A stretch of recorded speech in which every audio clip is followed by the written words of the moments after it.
Ya. Bueno, buenas noches, profesor. En este video le voy a comentar lo que vino a ser mi trabajo sobre los parámetros físico-morfológicos de la cuenca, perdón, Villita, que fue la cuenca en la que trabajé, ¿no? Bueno, como resumen, tenemos que mediante este trabajo lo que se buscó fue realizar un análisis completo a todos los parámetros estudiados en la cuenta a trabajar, que viene a ser la cuenca Villita. Para ello se utilizó la Carta Nacional 17K, descargada del GeoGPS Perú, por la cual mediante el software del ArcGIS se generaron las curvas de nivel y los ríos que sirvieron para delimitar la cuenca. Bueno, seguido de esto, la cuenca fue delimitada a partir del punto objeto que usted nos brindó. Y finalmente se obtuvieron todos los parámetros con respecto a la cuenca a partir de las lecciones aprendidas en clase. Bueno, como introducción tenemos que, debido al incremento de la población y la poca conciencia al utilizar los recursos naturales, se está generando, perdón, una degradación de nuestro planeta, como son las pérdidas de suelos, aguas, biodiversidad, calidad de vida, entre otros, ¿no? Esto es por esto que son necesarios los proyectos de investigación, conservación y desarrollo para gestionar los recursos naturales de manera correcta, para reducir hasta eliminar los impactos que tienen su mal uso en el planeta. La mejor manera para realizar estos proyectos es mediante la unidad hidrográfica, que es la cuenca, siendo esta el área básica para la gestión de los recursos naturales e hídricos, ¿no? La cual es enfatizada y recomendada por todas las conferencias internacionales donde se ratifica a las unidades hidrográficas como el marco de referencia indicado en la gestión de los recursos hídricos y recursos naturales. Y bueno, estas cuencas hidrográficas son zonas delimitadas por una línea divisoria donde se concentran todos los escurrimientos que confluyen y desembocan en un punto en común, conocido como el punto de salida de la cuenca, que puede ser un lago, el mar o ninguno de estos dos, ¿no? Ya depende del tipo de la cuenca. Bueno, como objetivos, perdón, tenemos el delimitar la cuenca a estudiar, determinando su área y su perímetro, analizar la cuenca delimitada, identificando todos los parámetros vistos en clase, clasificar el tipo de cuenca según los 13 tipos de clasificaciones también, y utilizar los conocimientos aprendidos para identificar todos los parámetros de la cuenca. Eh, para el marco metodológico, tenemos que bueno, básicamente cómo se desarrolla el trabajo, ¿no? Se obtuvo la carta nacional, mediante el software ArcGIS se descargaron las curvas de nivel, se realizaron las curvas de nivel, los ríos, los lagos. Luego, la información obtenida se trabajó primero en el ArcMap para exportar el problema al CAD. Se procedió a realizar un bosquejo para delimitar la cuenca y posteriormente se trazó la línea divisoria que permitiría obtener el área aproximada de la cuenca y su perímetro aproximado. Seguido de esto, con la información obtenida se procedió a identificar el tipo de cuenca para cada una de las 13 clasificaciones y finalmente se utilizaron los conocimientos aprendidos en clase para identificar todos los parámetros de la cuenca delimitada como son el factor de forma, el coeficiente de compacidad, la pendiente de la cuenca mediante los métodos aprendidos en clase, la altitud media, densidad del drenaje, la escorrentía, la sinuosidad, las precipitaciones mediante los tres métodos y el dietograma y la curva de masa. Bueno, pasando al procedimiento, primero con respecto a la delimitación de la cuenca, se descargó la carta nacional y mediante el software ArcGIS se identificaron las curvas de nivel junto con los ríos y lagos que hay en la carta nacional, ¿no? Luego usted nos brindó el punto objeto, que el centro del círculo viene siendo el punto objeto del cual parte la delimitación de la cuenca. Y con ello se procede a limitar la cuenca, ¿no?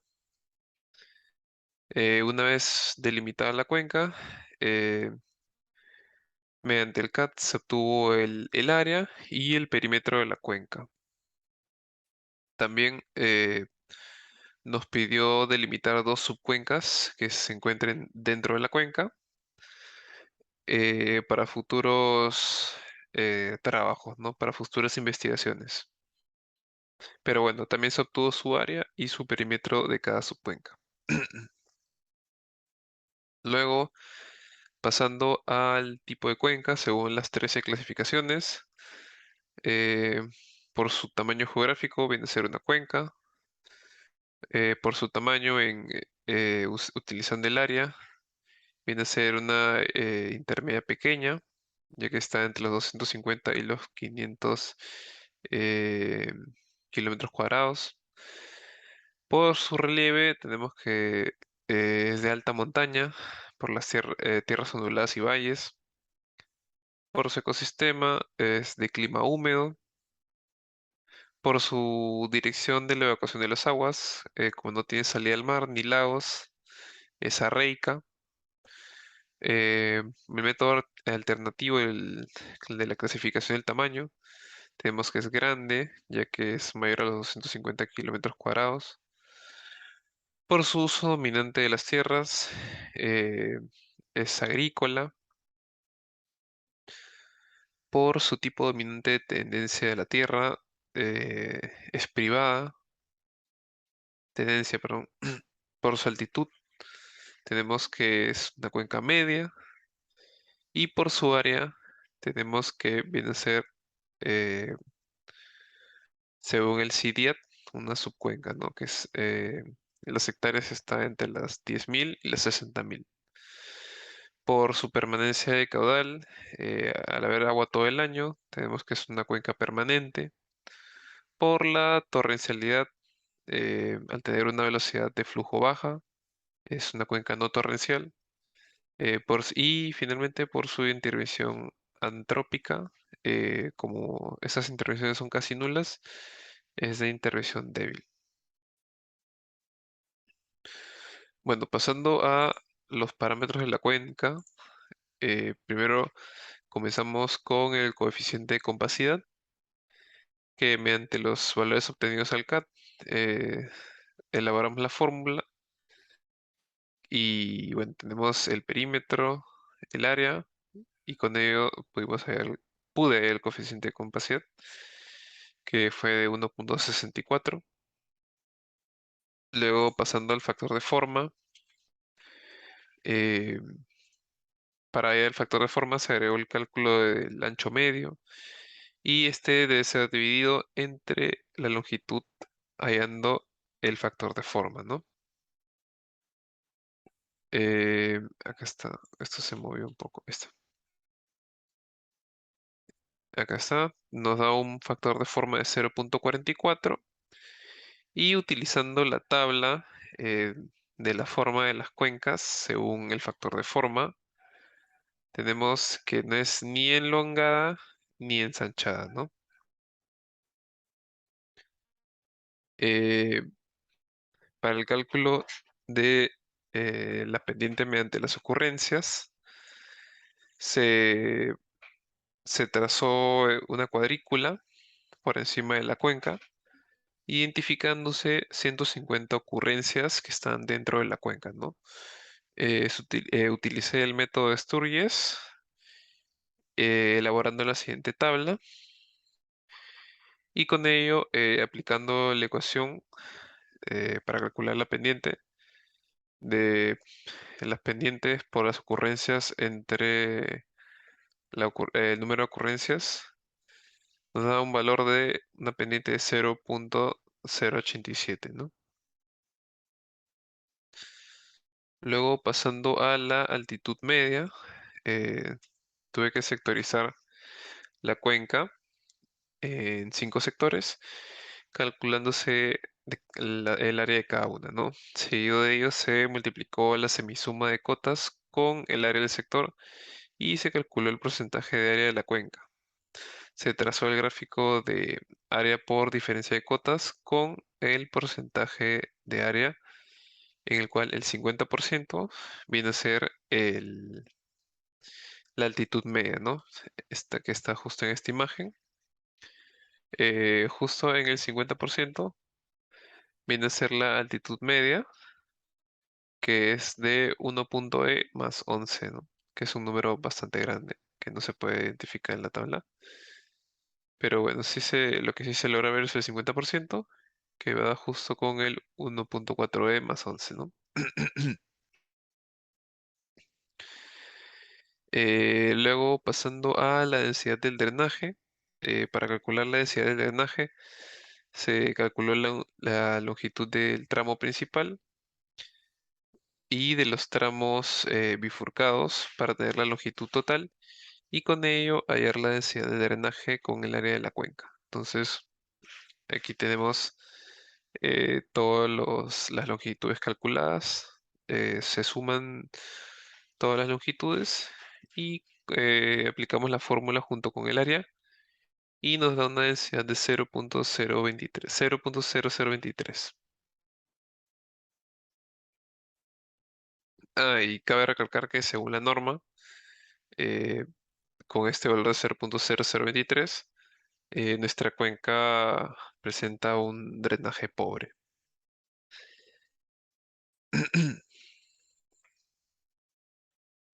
Bueno, seguido de esto se halló la escorrentía, la sinuosidad, que la sinuosidad según la norma es alta, siendo un valor de 2.61.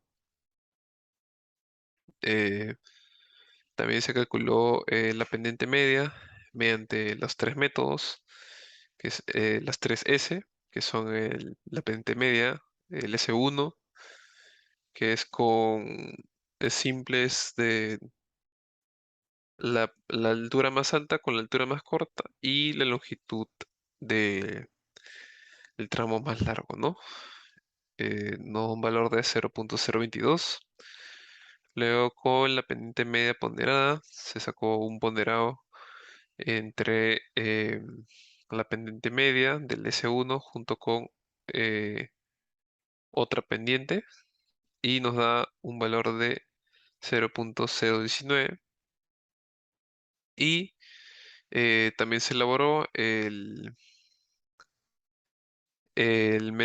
tercer método, la tercera S, que es el más preciso, ¿no? En el cual se utilizó la fórmula. Bueno, primero se tuvo que sectorizar el área en 5. ¿Dónde está la imagen? Bueno, se utilizó esta misma sectorización, ¿no? En 5. Tenemos las cotas y las longitudes, ¿no? Entonces, eh, con ello eh, sacamos el valor de cada pendiente y se pudo, lo tengo acá mejor explicado en este Excel, mm, pendiente equivalente, acá está. Bueno, tenemos los valores de las pendientes, que viene a ser la semisuma, bueno, la resta de cota, entre la cota 1 y la cota 2, entre la longitud, eh, bueno, la distancia entre cotas. Se hizo eso en cada sector, teniéndose todos los valores de las pendientes. Y se colocó la ecuación, la ecuación final, en la cual se divide la longitud total entre la suma de todos los valores de la longitud entre la pendiente a la menos 5, ¿no? Estos 5 valores se sumaron y todo esto al cuadrado nos da una pendiente de 0.015. Y ya para finalizar esta pendiente media, se obtuvo a partir del cálculo del promedio entre los tres métodos, ¿no? De la S1, S2 y S3, dándonos un valor de 0.0189. Y bueno, para el cálculo de las precipitaciones se utilizó el método aritmético, el método de Thyssen y el método de las isoyetas.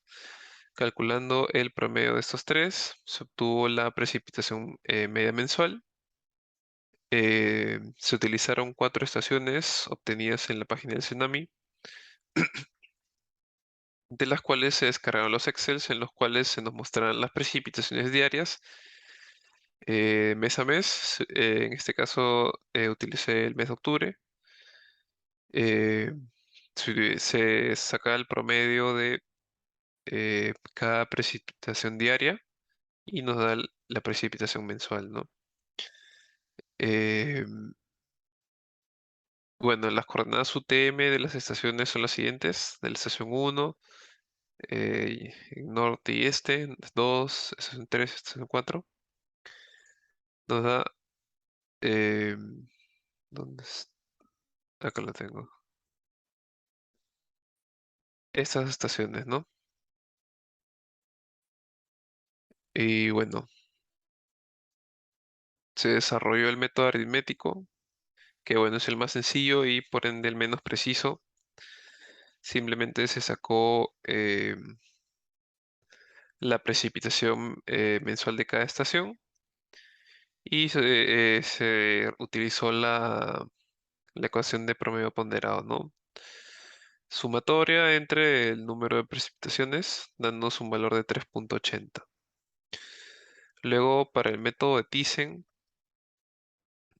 como se puede ver en la imagen, primero se realizó una triangulación eh, en las estaciones y con esta triangulación se trazaron las áreas de cada sector, ¿no?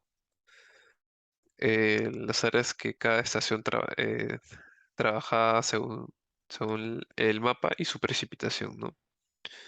Entonces, em, acá está.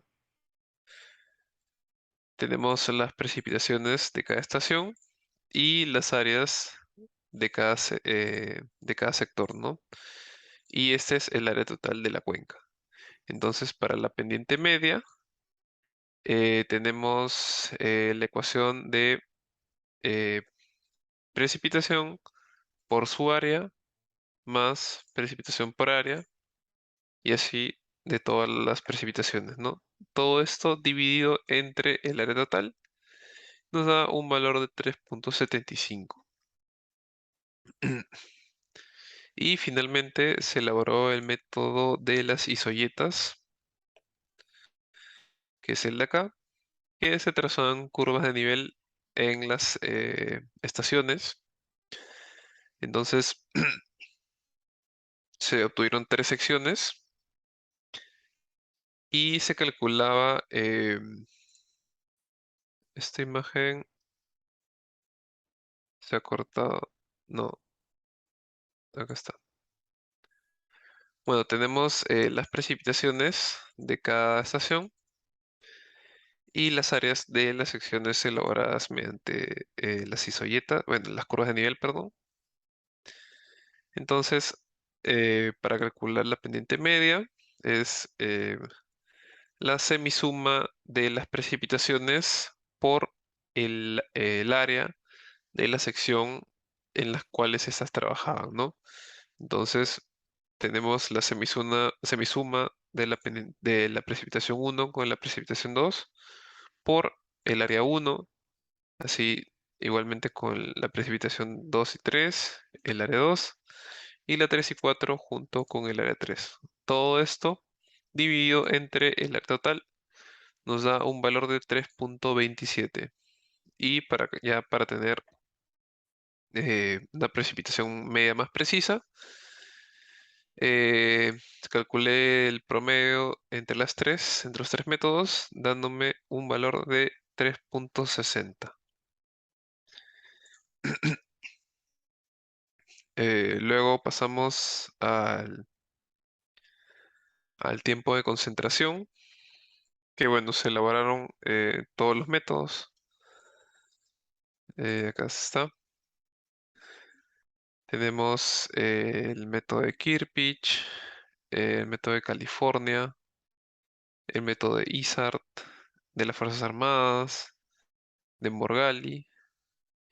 Y bueno, para tener un tiempo de concentración más preciso, se utilizaron, eh, se promediaron todos los valores. Entonces se sumaron todos los valores obtenidos que rondaban entre los 300 y 310 más o menos. Eh, y bueno, al calcular su media, tenemos un valor de 301,78 para el tiempo de concentración medio, ¿no?